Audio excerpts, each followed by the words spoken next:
નમસ્કાર. ધોરણ 11 બાયોલોજી વર્ષ 2021 પ્રકરણ 10 કોષ ચક્ર અને કોષ વિભાજન.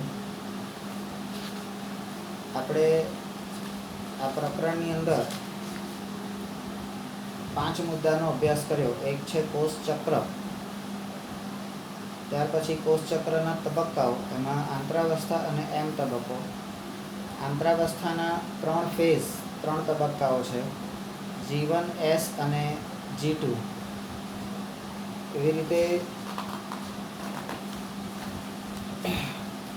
એમ તબક્કો જે છે એ એમ તબક્કાની પાછી બીજી 4 પેટા અવસ્થાઓ પડે છે: પૂર્વાવસ્થા, ભાજનાવસ્થા, ભાજનોત્તર અવસ્થા, ભાજનાંતિમ અવસ્થા. દરેક અવસ્થાની કેટલીક સ્પેશિયાલિટી, વિશિષ્ટતાઓ છે. ત્યાર પછી કોષ રસનું વિભાજન, સંભાજનનું મહત્ત્વ અને અર્ધીકરણ 1 અને અર્ધીકરણ 2. અર્ધીકરણ 1માં પણ એમ તબક્કાની બધી જ અવસ્થાઓ ફરીથી થાય છે, બધા તબક્કા, અને અર્ધીકરણ 2માં પણ બધા તબક્કા ફરીથી થાય છે. અને એ વસ્તુ આપણે જોઈ, બરાબર. અને આ અર્ધીકરણનું જે મહત્ત્વ છે એ શેના માટે? તો રંગસૂત્રોની નિશ્ચિત સંખ્યા જળવાઈ રહે છે જાતિ પ્રમાણે, પેઢી દર પેઢી જન્મની ભિન્નતામાં વધારો થાય છે અને ઉદ્વિકાસની પ્રક્રિયા માટે જવાબદાર છે, બરાબર. તો આખું ચેપ્ટર એ રીતે આપણે જોયું.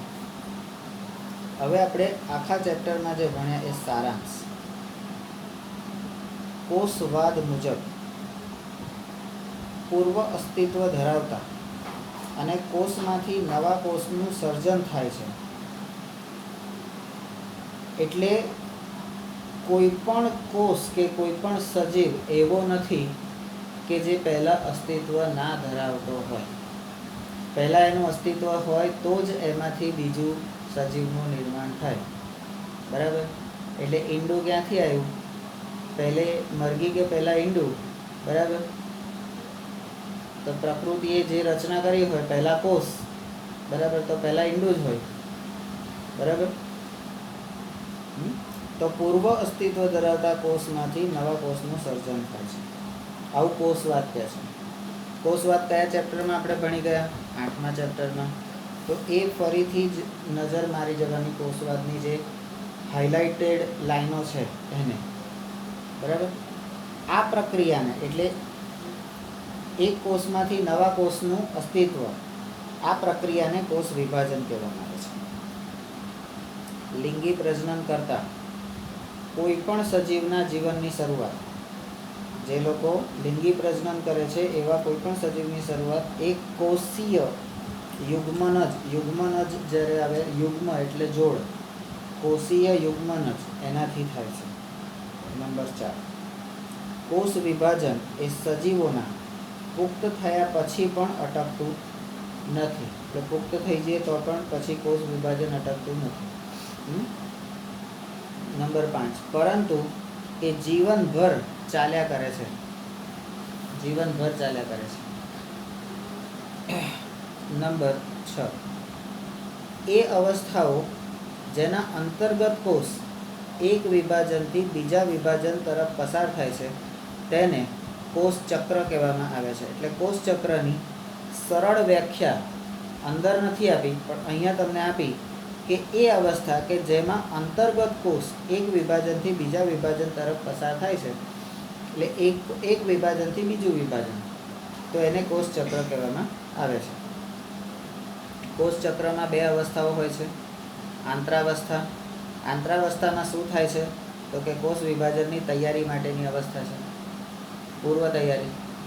ત્યાર પછી રંગસૂત્રીય વિભાજન. રંગસૂત્રીય વિભાજન એટલે પેલું ઘનીકરણ થાય છે અને એ બધું જે થાય છે, એટલે એમ તબક્કો, બરાબર છે. તો રંગસૂત્રીય વિભાજન એની બીજી અવસ્થા છે. કોષીય વિભાજનનો વાસ્તવિક સમયગાળો. આ રંગસૂત્રીય વિભાજન શું છે? એકચ્યુઅલી આ કોષ વિભાજનનો જે સમયગાળો છે કે એક કોષનું વિભાજન થઈ અને બીજા કોષોનું નિર્માણ થાય છે, એ સમયગાળો કેટલો છે એ આ રંગસૂત્રીય વિભાજન ઉપરથી ખબર પડે, બરાબર. તો રંગસૂત્રીય વિભાજન એમ તબક્કો, બરાબર, એ બંને સેમ વસ્તુ હોવાથી આપણે ગમે તે રીતે પૂછે તો આપણને ખબર પડવી જોઈએ, બરાબર. હવે નંબર 8, આંતરાવસ્થા પછી G1 S અને G2 જેવી પેટા અવસ્થાઓમાં વિભાજિત થાય છે, બરાબર. તો અહીંયા આગળ આપણે એક લખીએ આમ ઉપર કે કોષ ચક્ર એની 2 અવસ્થા, આંતરાવસ્થા અને રંગસૂત્રીય વિભાજન. આંતરાવસ્થામાં બીજા G1 S અને G2, બરાબર. એ રીતે આપણે તમને સાહેબે કદાચ ચાર્ટ આપ્યો હશે એ રીતનો, બરાબર. તો એ રીતે અવસ્થાઓ વિભાજિત થાય છે. હવે આ જીવનમાં વિભાજિત થયું, બરાબર. તો નંબર 9, જીવન અવસ્થામાં શું થાય છે? તો જીવન અવસ્થામાં કોષ એ સામાન્ય ચયાપચય ક્રિયાઓને પૂર્ણ કરીને વૃદ્ધિ કરે છે. મેટાબોલિઝમ, પાચનની પ્રક્રિયા, પોષણની પ્રક્રિયા, શોષણની પ્રક્રિયા, આ બધી જે ચયાપચય ક્રિયાઓ છે એને પૂર્ણ કરીને કોષ વૃદ્ધિ પામે છે જીવન અવસ્થામાં. તો જીવન અવસ્થામાં શું થાય છે? તો ચયાપચયની ક્રિયાઓ પૂર્ણ થાય છે, બરાબર. અને નંબર 10, આ અવસ્થામાં એટલે આ જીવન અવસ્થામાં મુખ્યત્વે બીજું શું? તો જીવન અવસ્થામાં શું શું થાય છે? તો એક, ચયાપચય ક્રિયાઓ પૂર્ણ કરી વૃદ્ધિ પામે છે.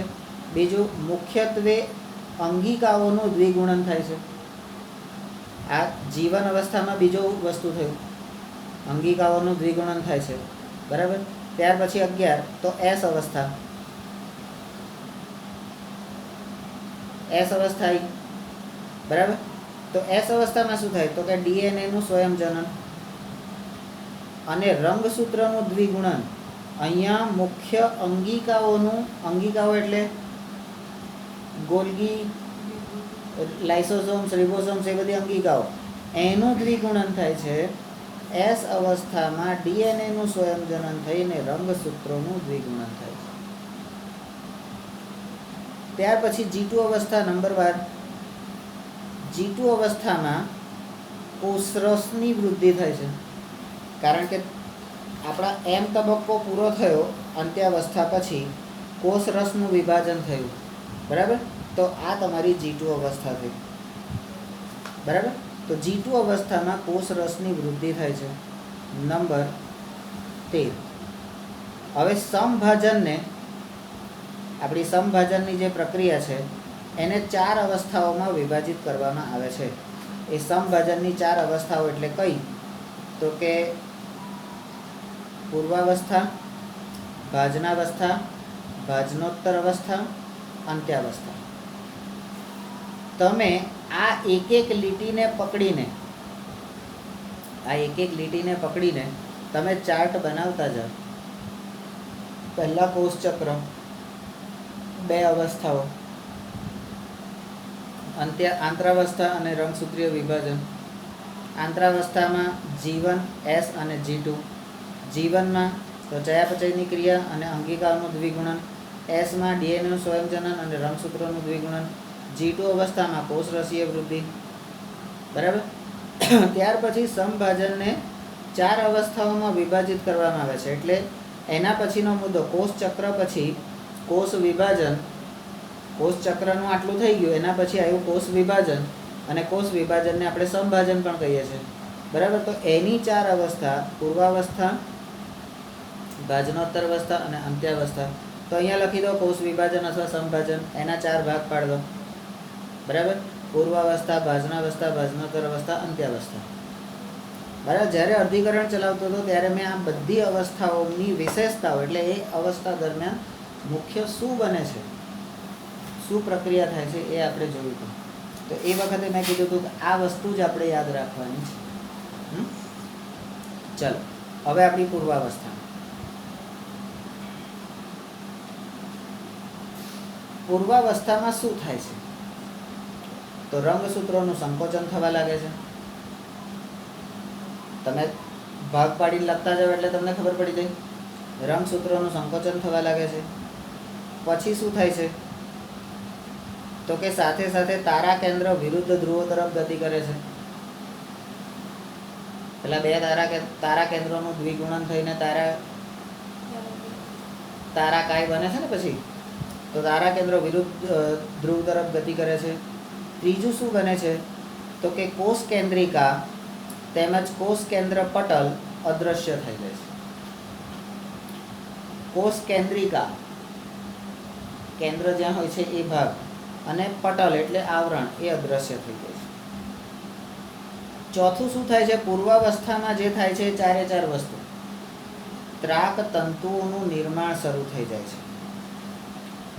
તો પૂર્વાવસ્થામાં 1, 2, 3 અને 4 વસ્તુ થાય છે. રંગસૂત્રોનું સંકોચન, બરાબર, તારા કેન્દ્ર વિરુદ્ધ ધ્રુવો તરફ ગતિ કરે છે, કોષ કેન્દ્રિકા અને કોષ કેન્દ્ર પટલ અદૃશ્ય થાય છે અને ત્રાક તંતુઓનું નિર્માણ થાય છે. બરાબર. ત્યાર પછીની બીજી અવસ્થા તો ભાજનાવસ્થા. ભાજનાવસ્થામાં શું થાય છે તો કે રંગસૂત્ર મધ્ય પટ્ટિકા પર ગોઠવાઈ જાય છે. અને મધ્ય પટ્ટિકાને શું કહેતા હતા આપણે?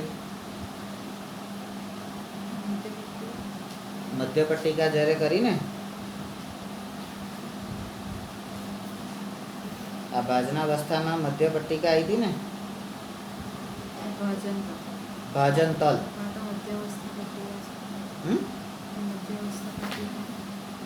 તો આ શું છે? આપણે ભાજનાવસ્થા જ આવી ને? હા, એટલે એ જ આવશે ને, મધ્યાવસ્થા જ ને, બરાબર. મધ્યાવસ્થા પટ્ટિકા કે મધ્ય પટ્ટિકા કે તમારી ભાજન તલ, બરાબર, એ બધું સેમ જ, બરાબર. તો પૂર્વાવસ્થામાં 4 વસ્તુ થાય છે, ભાજનાવસ્થામાં એક જ વસ્તુ થાય છે. ત્યાર પછી ભાજનોત્તર અવસ્થા, એના દરમિયાન શું થાય છે તો કે સેન્ટ્રોમિયર વિભાજિત થઈ જાય છે. સેન્ટ્રોમિયર પેલું વિભાજિત થઈ જાય છે. અને બીજું શું થાય છે, એકલ સૂત્રો વિરુદ્ધ ધ્રુવો તરફ સેન્ટ્રોમિયર સહિત ખસવાનું ચાલુ કરે છે. ત્રીજું શું થાય છે તો કે એકવાર એકલ સૂત્રોના વિરુદ્ધ ધ્રુવો તરફ પહોંચ્યા પછી રંગસૂત્રોની લંબાઈમાં વધારો થવાનું શરૂ થાય છે. આ બધું ભાજનોત્તર અવસ્થા એટલે ત્રીજા નંબરની અવસ્થામાં થાય છે, બરાબર.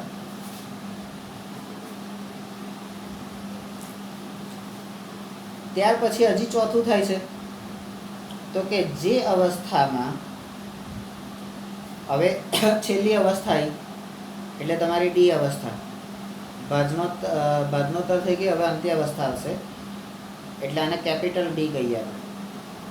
જે અવસ્થામાં કોષ કેન્દ્રિકા તેમજ કોષ કેન્દ્ર પટલનું પુનઃ નિર્માણ થાય છે, પૂર્વાવસ્થામાં અદૃશ્ય થઈ જાય છે અને અંત્યાવસ્થામાં એનું ફરીથી નિર્માણ થાય છે.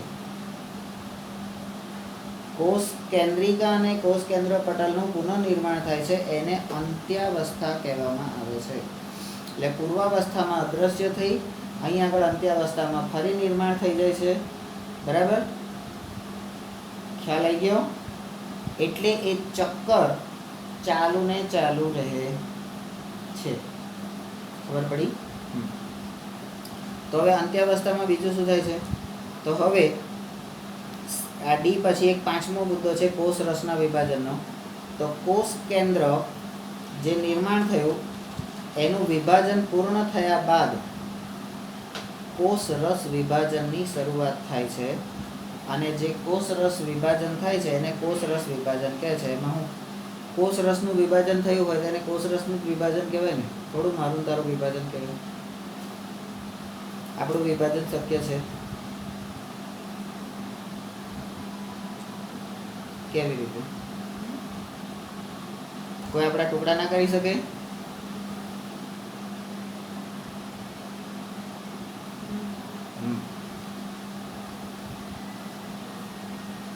કોણ કરે?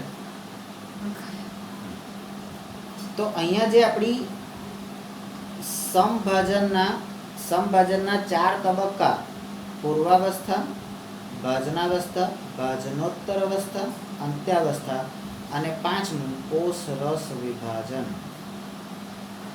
એટલે તમારા પેલા 5 મુદ્દા આવી ગયા. હવે તમારો એના પછીનો આ બાજુ ઉપરનો એક ટોપિક હતો સમભાજન. અહીં હતું ને યાર, આ રીતે. તો સમભાજન કેમ કરવામાં આવે છે? તો હવે આ તબક્કા પછી સમભાજનની અંદર જ તમે મહત્વ લખી શકો ને. સમભાજન દ્વારા બાળકોષોમાં, સમભાજન દ્વારા મારા જેવા બાળકોષોમાં પિતૃકોષોની જેટલી જ રંગસૂત્રોની સંખ્યા સરખી રહે છે. જેટલી મારા મા બાપમાં હોય એટલી જ મારામાં હોય. એટલે બાળકોષોમાં, કયો કોષ? બાળકોષમાં પિતૃકોષ જેટલી જ રંગસૂત્રોની સંખ્યા હોય છે. એટલે 23 મમ્મીમાંથી મળી, 23 પપ્પામાંથી મળી, તો પેલાને તો 46 થઈ ગઈ, બરાબર. તમારા 46 એ 46 કોઈને મળતા નથી. અને એ તેવી જે ગયા ને, 23 ગયા ને, એમાં પણ જે હરખા લખાણવાળા હોય ને, બરાબર. આપણે નહીં કહેતા 32 લખાણ મળ્યા. એ કેવી રીતે? તો આવી રીતે કે ભાઈ સામે બાળકોષની અંદર પણ એ 23 અહીંથી મળ્યા, 23 અહીંથી મળ્યા, પણ એની જોડી કોની બને છે? તો જે સરખા હોય ને, સમરૂપ, એની જ જોડી બને છે, બરાબર. રામ સીતાની જ જોડી બને, રાવણ મંદોદરીની જ બને, બરાબર. કૃષ્ણ અને રૂકમણીની જોડી બને, કૃષ્ણ અને રાધાની જોડી બને. તો એ લોકો રાધાને કેમ પ્રેમ કરે છે? રાધાને માને છે, પૂજા કરે છે. તો નિસ્વાર્થ, બરાબર. રાધા એ નિસ્વાર્થ પ્રેમનું પ્રતીક છે. એટલે તો સમભાજન દ્વારા બાળકોષોમાં પિતૃકોષ જેટલી જ રંગસૂત્રોની સંખ્યા સરખી રહે છે. હવે આ તમારું થયું એક તમારું પેજ બન્યું કોષ ચક્ર, એક તમારું પેજ બન્યું સમભાજન એટલે કોષ વિભાજન. હવે ત્રીજું પેજ બનશે એ તમારું અર્ધીકરણ. તમે કીધું સાહેબે 3 પેજ બનાવ્યા, તો અર્ધીકરણ. સમભાજનમાં બધું સરખું, પણ સમભાજનથી વિપરીત અર્ધીકરણની અંદર એવા દ્વિકીય કોષોમાં થાય છે કે જે જન્યુના નિર્માણ સાથે સંકળાયેલ હોય છે, બરાબર. તો અર્ધીકરણની પ્રક્રિયા, અને આ વિભાજનને એટલે આ અર્ધીકરણની પ્રક્રિયામાં દ્વિકીય કોષોનું વિભાજન થઈ જન્યુઓનું નિર્માણ થાય છે. એ પ્રક્રિયાને અર્ધસૂત્રણ પણ કહે છે. તો અર્ધીકરણમાં આપણી એક શબ્દ કયો આવશે? અર્ધસૂત્રણ. એની વ્યાખ્યા, બરાબર. હવે અર્ધસૂત્રણ કેમ કહે છે? કારણ કે આ વિભાજન એટલે અર્ધીકરણ, આ વિભાજન દ્વારા નિર્માણ પામતા જન્યુમાં, બરાબર. જન્યુ એટલે DNA. જન્યુમાં રંગસૂત્રોની સંખ્યા અડધી થઈ જાય છે. એટલે એને અર્ધસૂત્રણ કહેવામાં આવે છે. નંબર 3. હવે લિંગી પ્રજનનમાં જન્યુઓના જોડાણ દ્વારા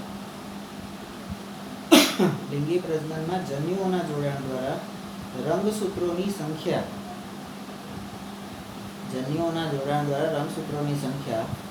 માતૃ જેટલી જ જળવાય છે, ઓછી થતી. કોઈ છોકરું એવું ના હોય કે જેને 45 જોડ રંગસૂત્રો હોય, બરાબર. માતૃ પિતૃમાં જેટલી હોય એટલી જ હોય, બરાબર. નંબર 4.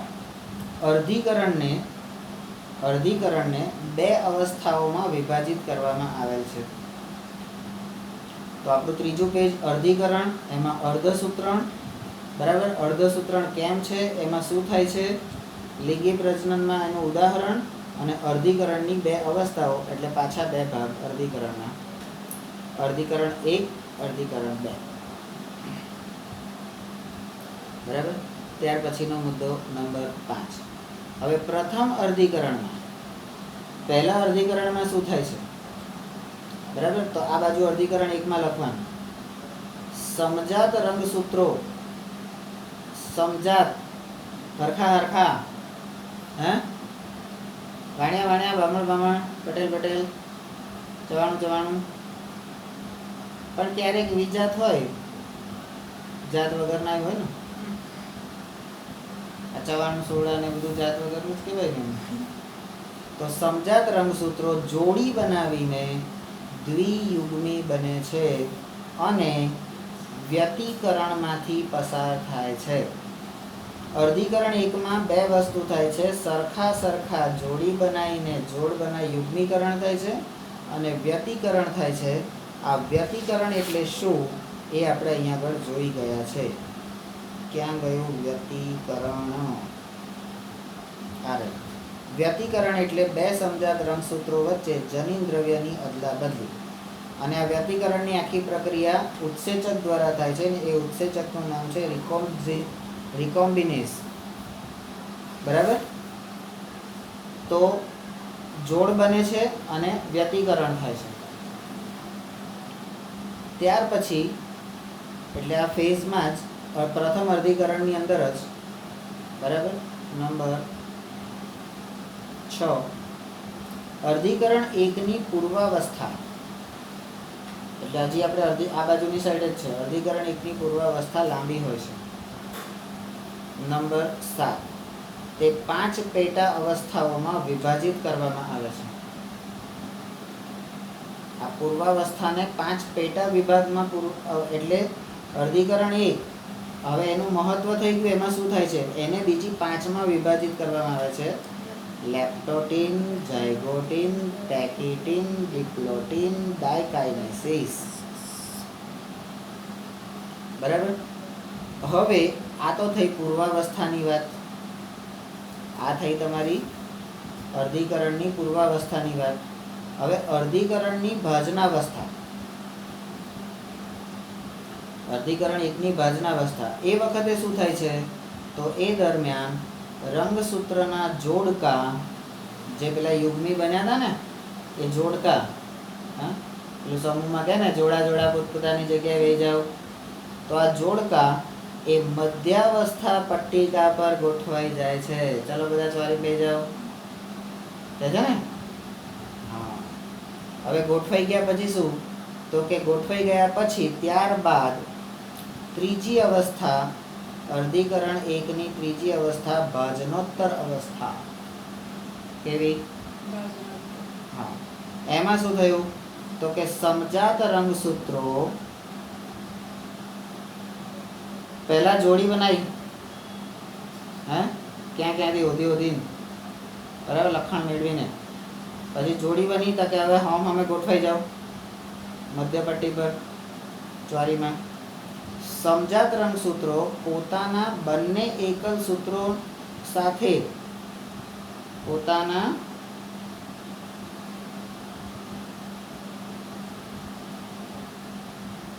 બસ આટલું જ છે, પછી નહીં બને. સમજાત રંગસૂત્રો પોતાના બંને એકલ સૂત્રો, હવે આ એકલ સૂત્રો એ અર્ધસૂત્રની પ્રક્રિયા, બરાબર. તો એકલ સૂત્રો સાથે વિરુદ્ધ ધ્રુવ તરફ ગતિ કરે છે. હજી ભાજનોત્તર અવસ્થામાં શું થાય છે, તો કે પ્રત્યેક ધ્રુવ એટલે ઉપર અને નીચેનો, એ માતૃકોષની સરખામણીમાં અડધા રંગસૂત્રો મેળવે છે. અડધા ઉપર ધ્રુવ, અડધા નીચે ધ્રુવ, બરાબર.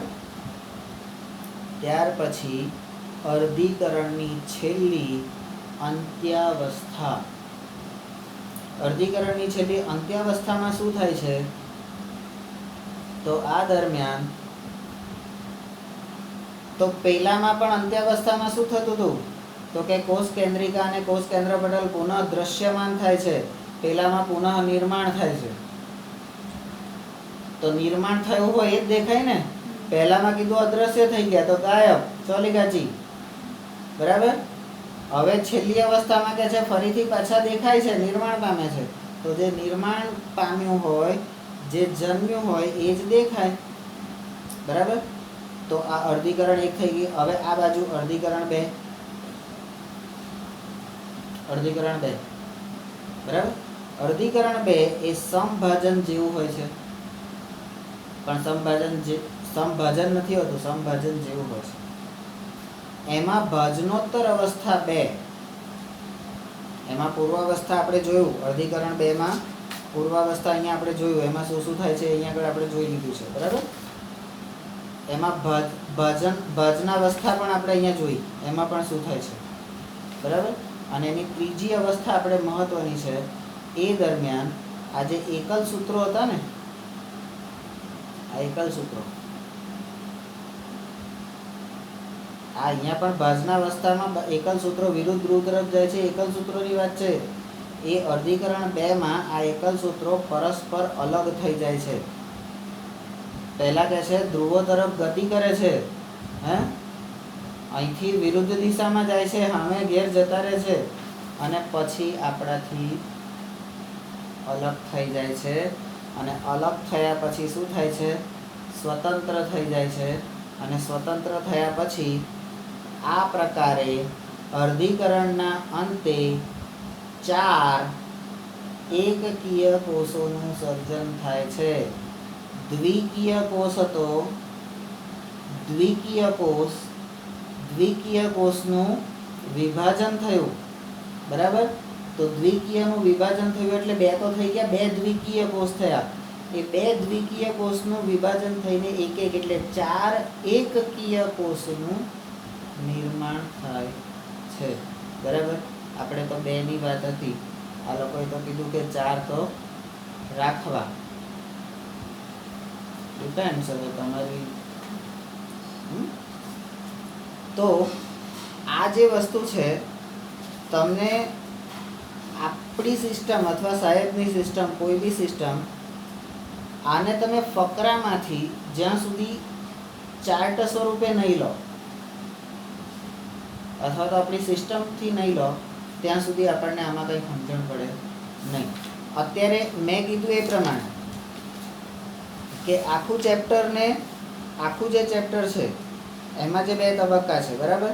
તો કોષ ચક્ર, કોષ વિભાજન. કોષ ચક્ર અહીંયા, બરાબર. વિભાજનના તબક્કા અહીંયા, બરાબર. એટલે કોષ ચક્રના તબક્કા. પછી સમભાજનનું મહત્વ. સમભાજન આવે એટલે વિભાજન આવે, સમભાજન આવે એટલે વિભાજન. તો એ રીતે તમે આખા ચેપ્ટરનું પહેલાં એ કરો, મુખ્ય વસ્તુનું, અને પછી એમાં આવતી નાની નાની વસ્તુઓ લેતા જાઓ.